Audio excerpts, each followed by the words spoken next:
yeah.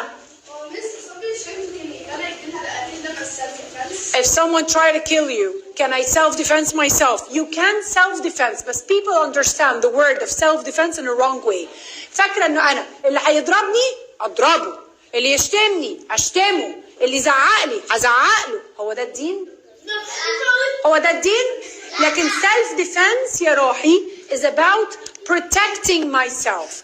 I can push them away. ازقهم بعيد عني، ده اقول له self-defense. احمي نفسي منه، ده سيلف ديفense.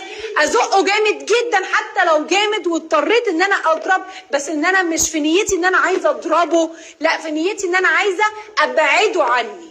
لان انا لو ضربته زي ما هو ضربني يبقى انت كده، يبقى احنا فرقنا ايه عن بعض؟ احنا فرقنا ايه عن بعض؟ بالظبط. ممكن نقول للتيتشر، ممكن نقول للكوتش، ممكن نقول لاني ادلت موجود حوالينا يساعدنا في حاجه زي كده. يس